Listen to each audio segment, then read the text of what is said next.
Bonjour à tous, soyez tous les bienvenus à notre série d'études bibliques sur chaque livre de la Bible. Nous allons continuer nos études et cette fois-ci, nous allons étudier le livre du prophète Ésaïe. Et voilà, après avoir vu la littérature prophétique en général, ses caractéristiques, son message, maintenant nous allons étudier chaque livre prophétique, chaque prophète, et nous commençons bien par le prophète Ésaïe. Et voilà, le nom du livre du prophète Ésaïe porte bien le nom de son auteur, qui est tout simplement la translittération de son nom en hébreu, que ça veut dire Yeshayahu, hein, c'est le nom d'Ésaïe en hébreu, Yeshayahu, qui signifie tout simplement Yahweh sauve. C'est emblématique ce nom, Yeshayahu, Yahweh sauve, parce que c'était une époque, bien compliquée pour le peuple de Juda, pour le peuple d'Israël. Nous allons voir tout à l'heure certaines remarques historiques, le contexte historique en général, et nous allons voir que le peuple était perdu. Le peuple ne croyait plus à la présence de Dieu. Jusqu'au point qu'Ésaïe demande même d'arrêter le culte. Mais bon, ça, c'est pour après. Et ce nom, Yahweh sauve, Yeshayahu, ça montre bien le désir de Dieu de sauver son peuple. Sauver de quoi? Sauver de l'éloignement de son Créateur.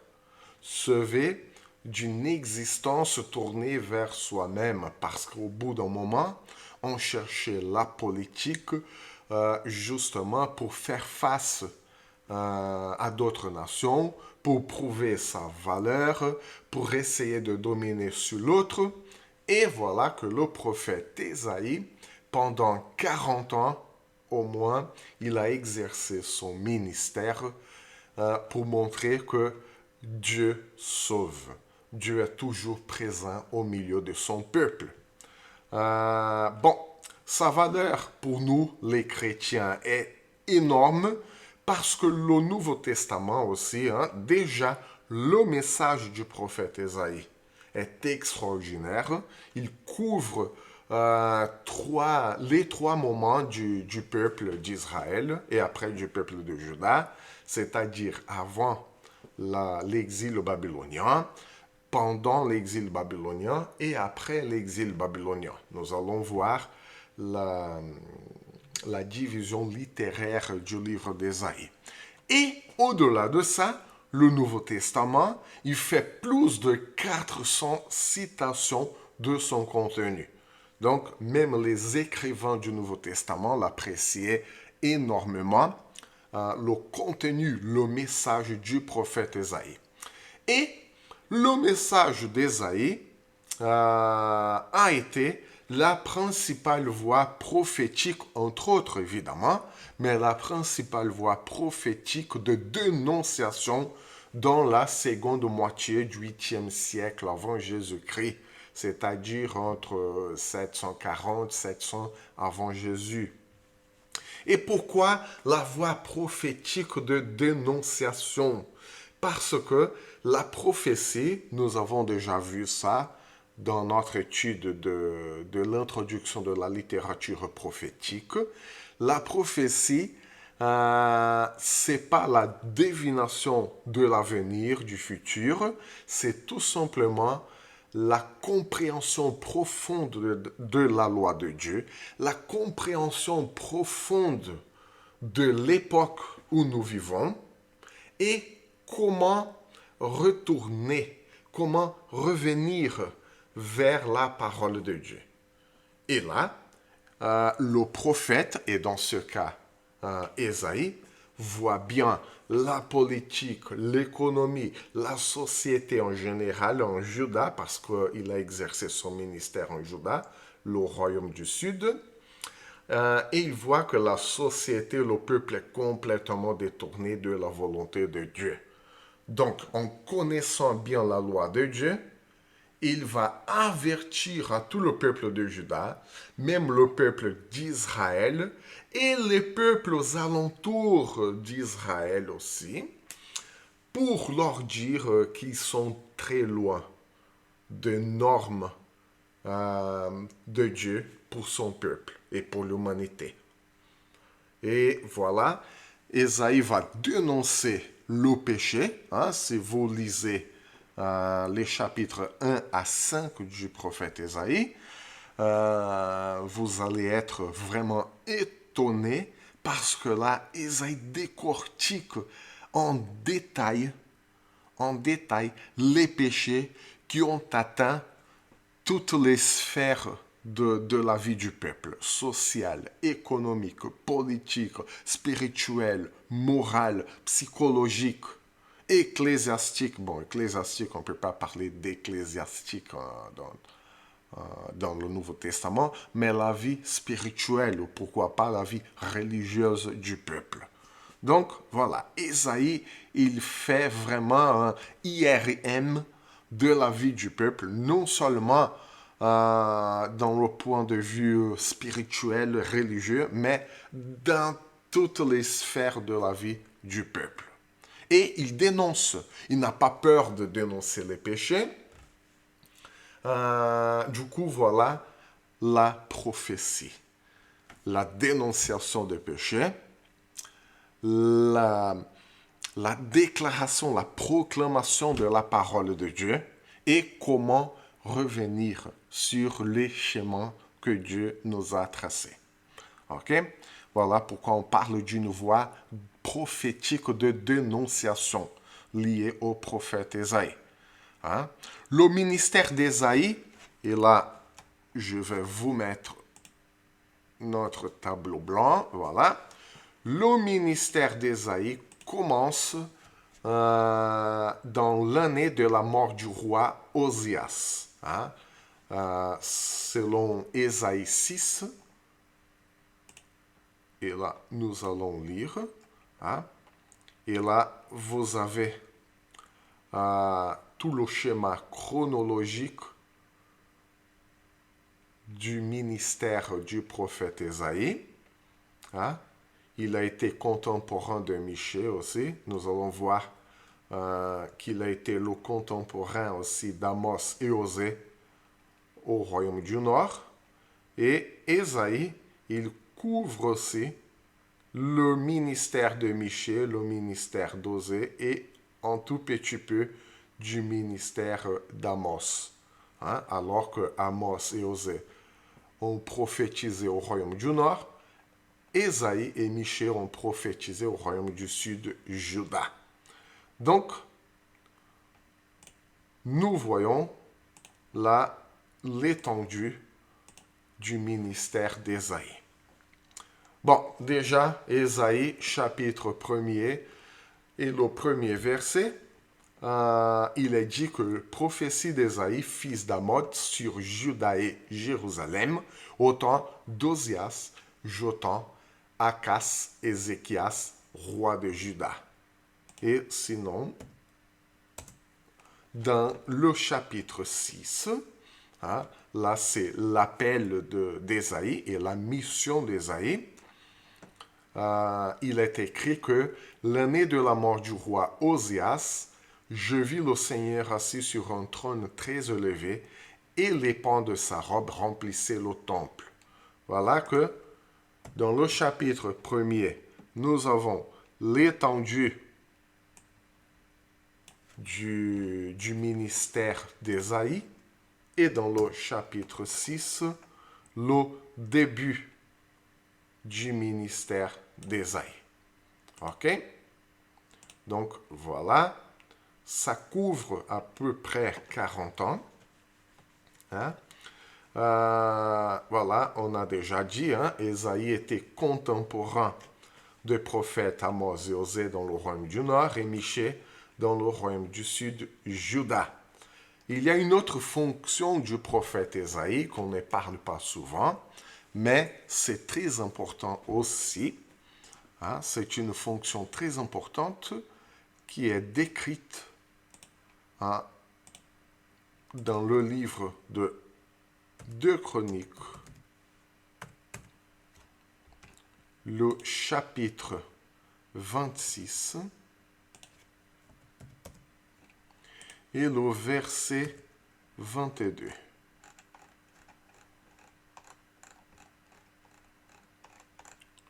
De Chroniques 26, 22.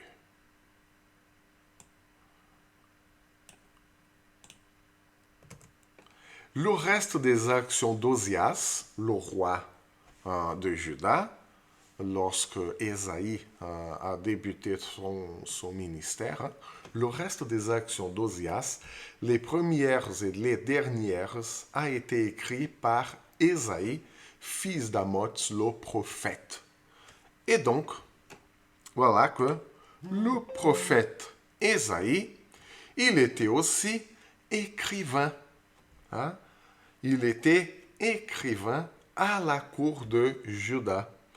Donc, au contraire d'autres prophètes, comme par exemple le prophète Amos,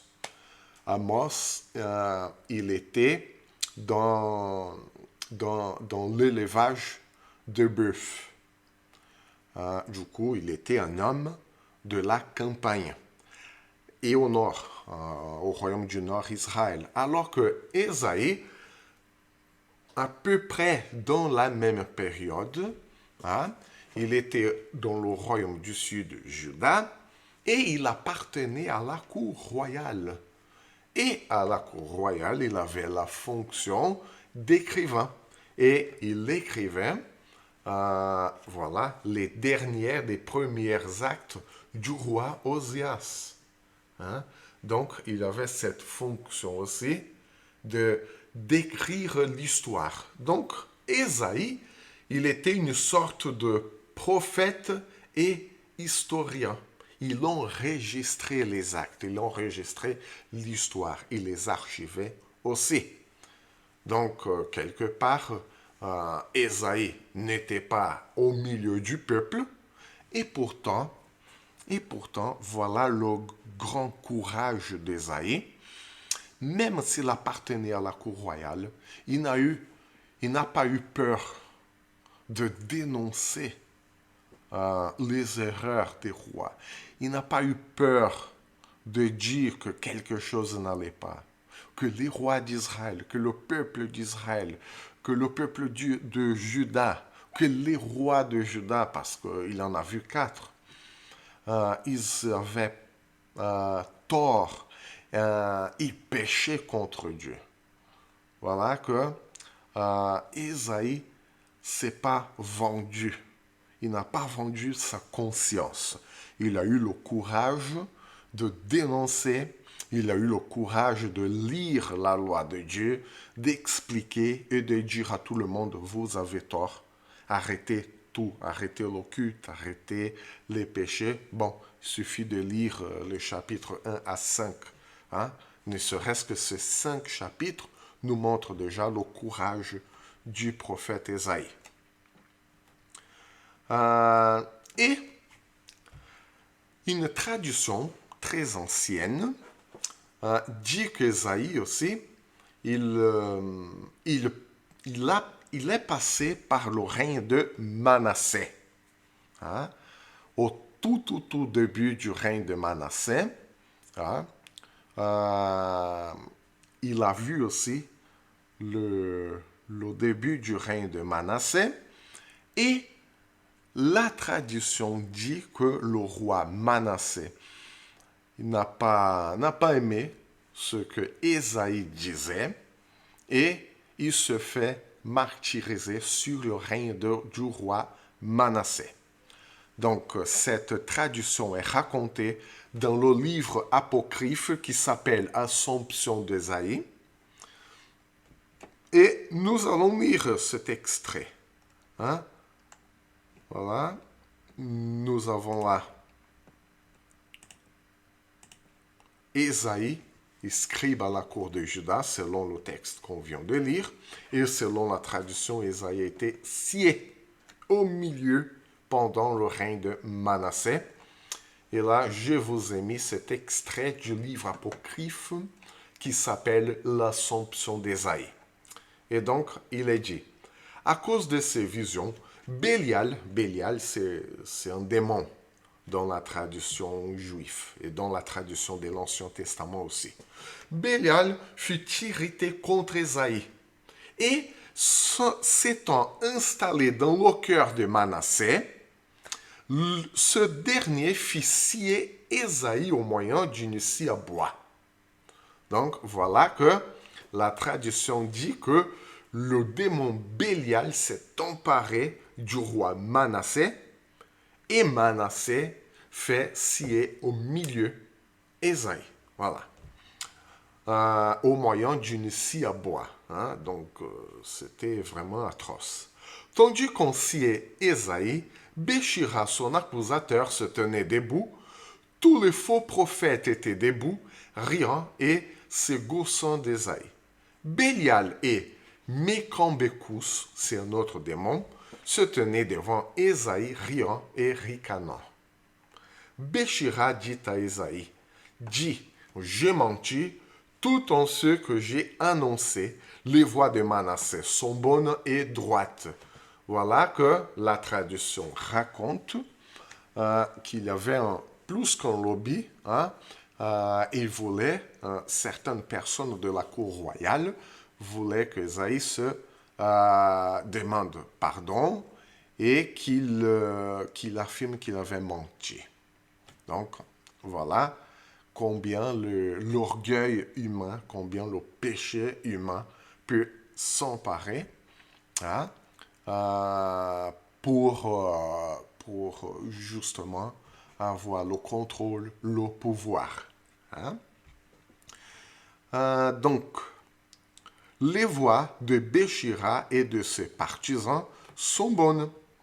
Il lui dit cela alors qu'on avait commencé de le scier. Or, Ésaïe était dans la contemplation du Seigneur. Il avait les yeux ouverts, mais il ne les voyait pas. Donc voilà le récit de la mort d'Ésaïe selon la tradition juive. Et peut-être, hein, c'est pas par hasard qu'on a mis ça aussi dans la lettre aux Hébreux, hein, dans le Nouveau Testament. Si nous lisons Hébreux 11, 37,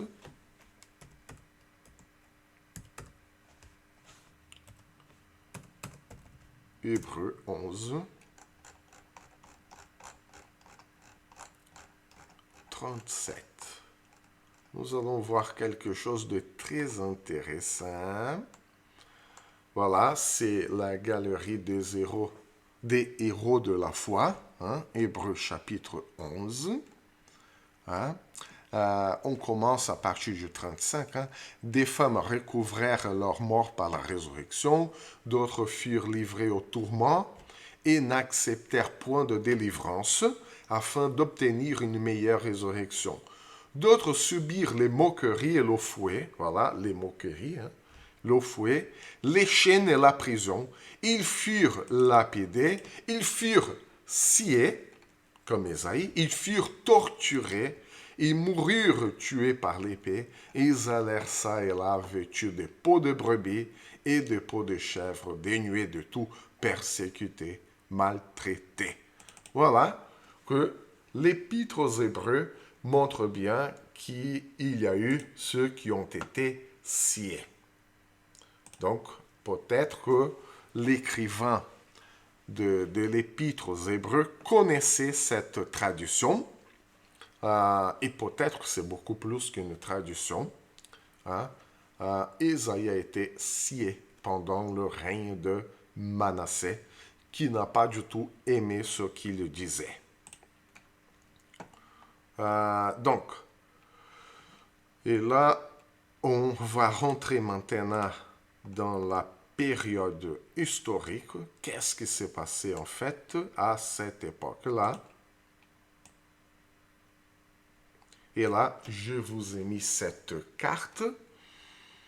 qui va nous aider à tenir compte du moment historique. Hein. Donc, voilà. Bon, en ce qui concerne la période historique du prophète Ésaïe, dans la seconde moitié du 8e siècle avant Jésus-Christ, du point de vue de la politique internationale, hein, parce qu'il s'agit bien de la géopolitique de l'époque, le Proche-Orient ancien a vu la montée de l'Empire assyrien en tant qu'une puissance régionale. C'est bien ça que la carte nous montre. Hein. Voilà toute l'étendue de l'Empire assyrien. Hein.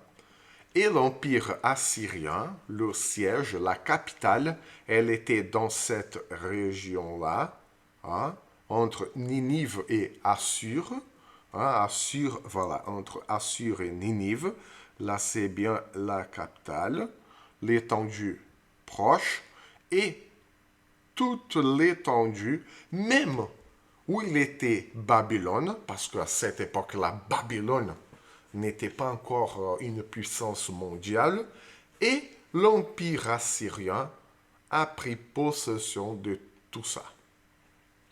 Donc, y compris Juda, Israël et le pays Syrie. Ne pas confondre l'Empire assyrien avec le pays Syrie, hein, qui s'appelle dans la Bible Aram.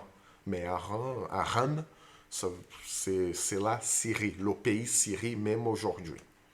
Donc voilà, la politique internationale de l'époque. Et les chapitres 1 à 39 du prophète Ésaïe s'inscrivent justement dans ce contexte politique. Jusqu'au chapitre 39, c'est la menace assyrienne. Du chapitre 40 au chapitre 46, Juda est dans l'exil babylonien. Et à partir du chapitre 56 au chapitre 66, c'est le retour après l'exil babylonien. Donc, lorsque nous lisons le chapitre 1 au chapitre 39 du prophète Ésaïe, hein, tenons compte de cette réalité historique de l'Empire assyrien qui a pris possession de presque tout le Moyen-Orient proche, hein, ancien. Donc, voilà. C'était l'empereur Tiglath-Pileser, hein, c'était le roi assyrien, qui a conquis le nord de la Syrie, la Babylone et même la Palestine à l'époque. Donc, de peur que d'autres petites nations ne subissent le même sort, qu'est-ce que la Syrie fait?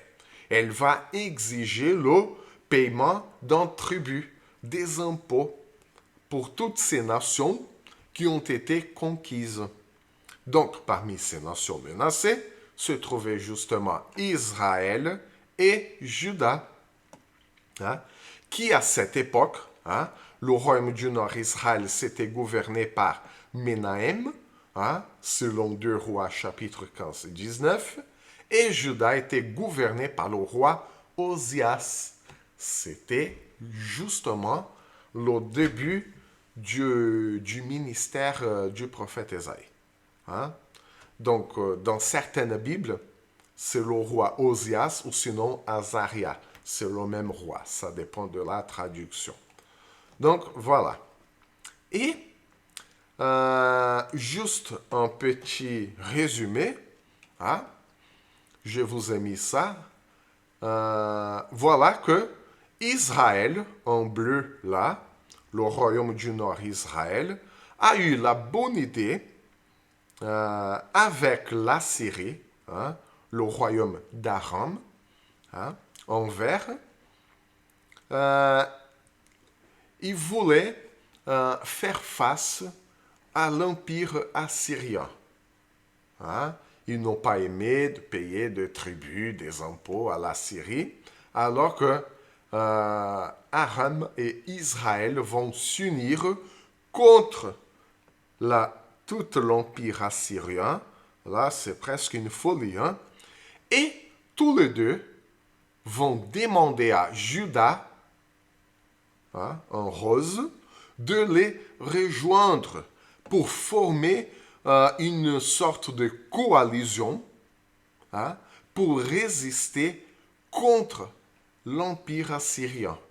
Donc, Israël et Aram vont s'unir pour demander à Juda de s'unir à cette coalition pour que tous les trois résistent à l'Empire assyrien qui venait déjà pour conquérir toute cette étendue-là de terre dans le Moyen Proche ancien. Donc, voilà un peu la géopolitique de l'époque. Évidemment, voilà, je vous donne un spoiler. Juda va refuser de s'unir à Israël et à Aram, hein, et nous allons voir ce que ça va donner. Hein. Ils ne vont pas être très contents avec cette décision de Juda, Israël et Aram. Ils vont s'unir tous les deux contre Juda. Et donc, Juda contre Israël et Aram. Et en plus, Juda et tout le reste contre l'Empire assyrien. Vous voyez que les relations internationales à l'époque n'étaient pas faciles. C'était un siècle qui a connu beaucoup de bouleversements économiques et sociaux. Donc voilà que en 734 avant Jésus-Christ, le roi assyrien Tiglath-Pileser va entreprendre une expédition vers la Palestine. Il sort de là et il descend vers la Palestine pour conquérir tout ce bout-là de territoire. Et certaines nations vont s'unir à Syrie. Hein? Et donc ce conflit que nous pouvons lire même dans les livres d'histoire qu'on apprend à l'école, hein, ce conflit s'appelle la guerre syro-éphraïmite. Hein? Et le roi Péka d'Israël, hein, il va rejoindre d'autres nations contre la Syrie, ce qu'on disait tout à l'heure. Hein? Mais Akas, qui était le roi de Juda, il a refusé de participer à cette coalition contre l'Empire assyrien. Donc, lorsque Juda a nié sa participation au combat contre l'Empire assyrien, les autres nations, c'est-à-dire Israël, Aram et d'autres petites nations, ont décidé, au lieu de résister contre l'Empire assyrien, ils ont décidé d'abord d'attaquer le roi Akas de Juda pour justement éliminer tous les descendants davidiques et placer un roi qui accepterait de participer à cette coalition contre Tiglath-Pileser. Hein? Et là, nous pouvons lire cette histoire de roi. Nous allons lire pour qu'on puisse comprendre. C'est un peu compliqué, mais la géopolitique de cette époque bougeait beaucoup. Hein? Si aujourd'hui nous avons pas mal de conflits, de guerres dans le monde, à cette époque-là, c'était pire. Donc, vous avez compris pour l'instant. Je reprends juste un peu. Toutes ces petites nations décident de faire face à l'Empire assyrien qui venait avec force.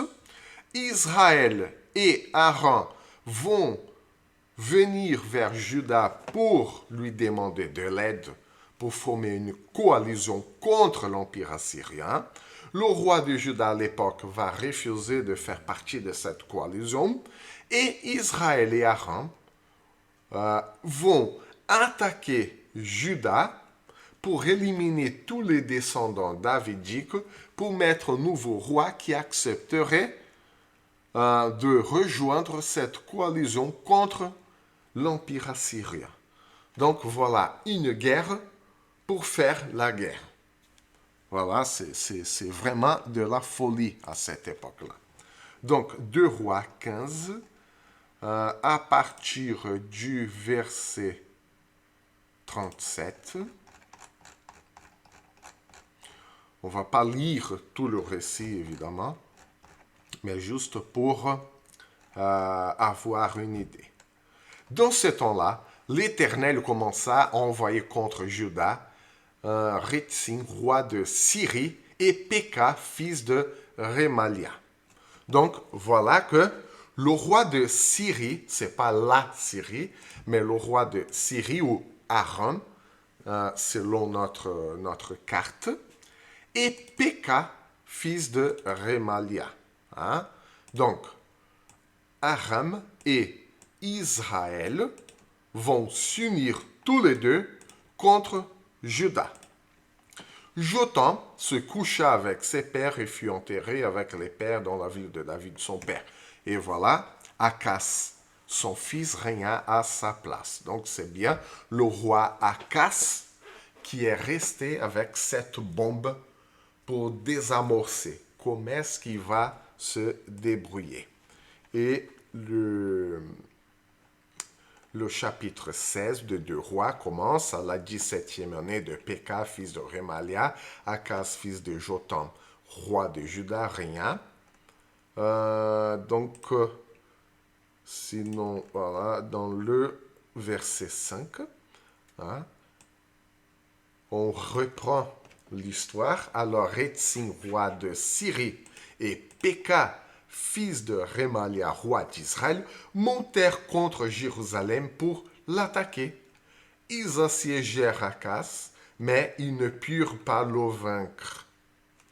Ils ont bien essayé, mais Akas a réussi à leur faire face. Et cette même histoire est racontée dans le livre du prophète Ésaïe, chapitre 7. Et déjà le premier verset. Il arriva du temps d'Akas, fils de Jotham, roi d'Ozias, fils d'Ozias, roi de Juda, que Rétzin, roi de Syrie, monta avec Pékar, fils de Rémalia, roi d'Israël, contre Jérusalem pour l'assiéger. Mais il ne put l'assiéger. Les Syriens sont campés en Éphraïm, et le cœur d'Akaz et le cœur de son peuple furent agités, comme des arbres de la forêt sont agités par le vent.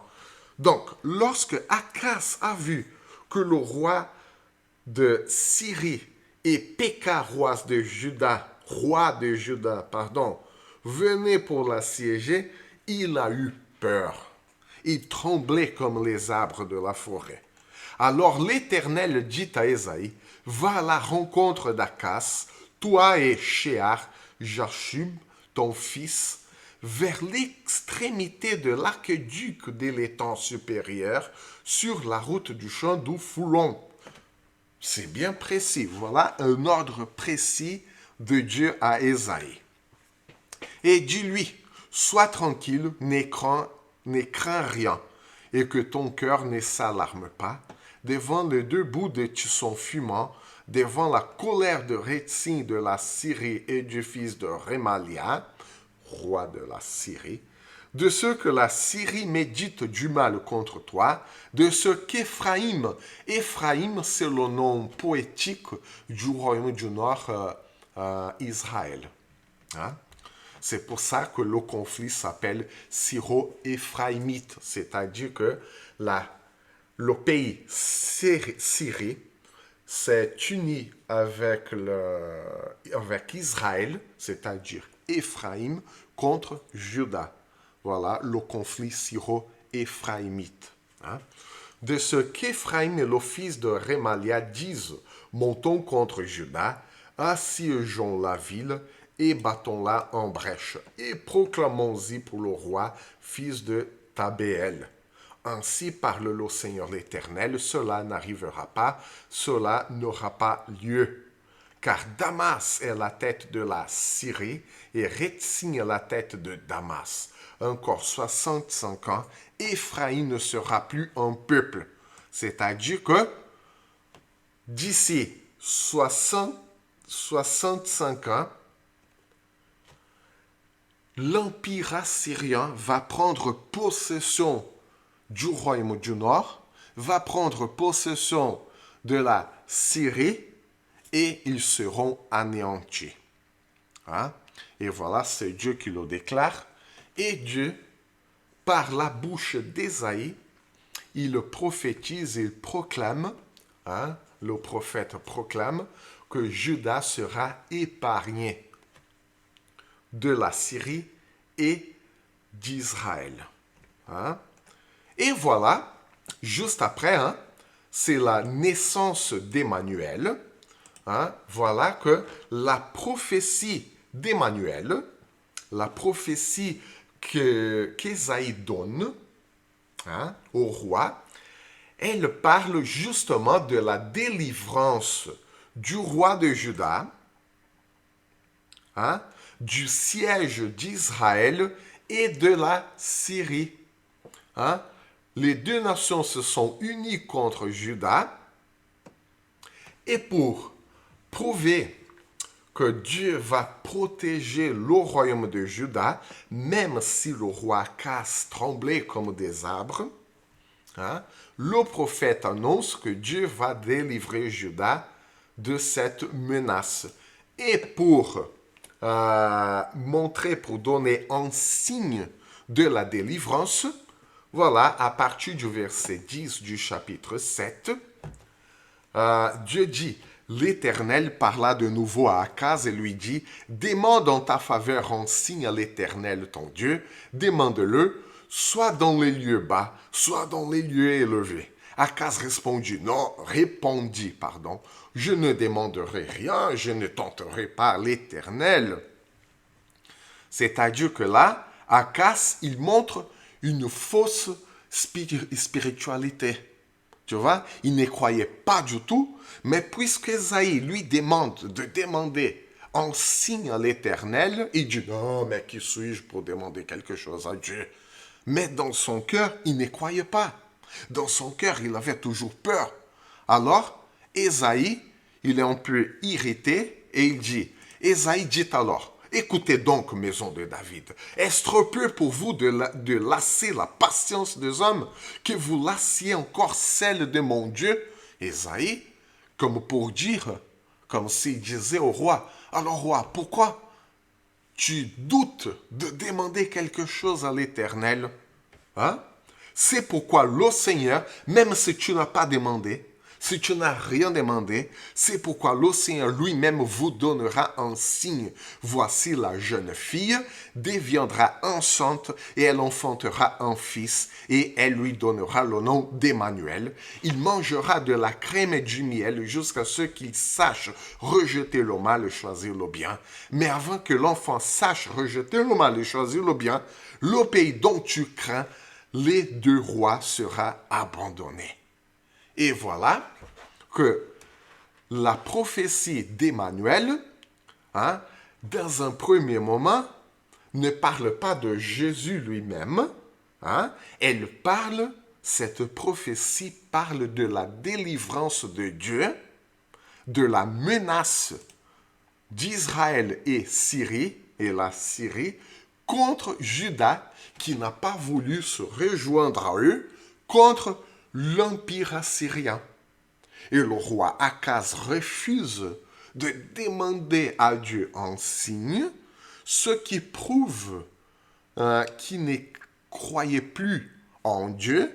Ésaïe est tellement irrité, un peu même en colère, qu'il dit, ok, tu n'as rien demandé, mais le Seigneur te donnera lui-même un signe, et il y a une jeune fille qui tombera enceinte, et avant que son enfant puisse distinguer le bien du mal, tu seras délivré, et Dieu épargnera Juda et la ville de Jérusalem. Ça veut dire quoi? Ça veut dire que très vite, hein, Israël et la Syrie, ils seraient anéantis et la menace disparaîtrait. Évidemment, après, dans le Nouveau Testament, l'évangéliste Matthieu, il a vu qu'il avait une menace contre l'humanité, contre le peuple de Dieu. Et là, il profite en connaissant, parce que l'évangile a été écrit bien après l'évangile a été écrit bien après la naissance de Jésus. Du coup, Matthieu connaissait toute l'histoire et il a pu écrire ce récit qui s'approchait beaucoup la menace, le manque de foi du peuple, le manque de persévérance du peuple en Dieu. Hein? Et il profite de cette même période, de la même menace, pour prendre la prophétie d'Ésaïe pour donner au peuple à cette époque-là, dans le Nouveau Testament, qui annonce la naissance de Jésus lui-même, parce que Jésus délivre son peuple de la menace, tout comme Dieu a délivré son peuple de la menace assyrienne, hein, et de la menace d'Israël et de la Syrie. Et voilà la prophétie d'Ésaïe. Emmanuel, Dieu est avec nous. Comme si Ésaïe disait au roi Achaz, roi Achaz, tu ne crois pas du tout, ou plus du tout, à la présence de Dieu au milieu de son peuple, mais quand même, Dieu vous donne un signe. Et cet enfant, Emmanuel, Dieu est avec nous, même si tu ne crois, même si tu ne le crois plus, Dieu est avec nous. Et voilà, la prophétie s'est accomplie. Dieu a délivré son peuple de cette menace. Hein? Et pour l'instant, nous restons là. On s'arrête là. Et pour la prochaine fois, pour la prochaine étude biblique, nous allons continuer dans la période historique et dans l'analyse du texte du prophète Ésaïe. Donc voilà, que le Seigneur vous bénisse, que le Seigneur vous garde. À la prochaine vidéo, à la prochaine étude biblique.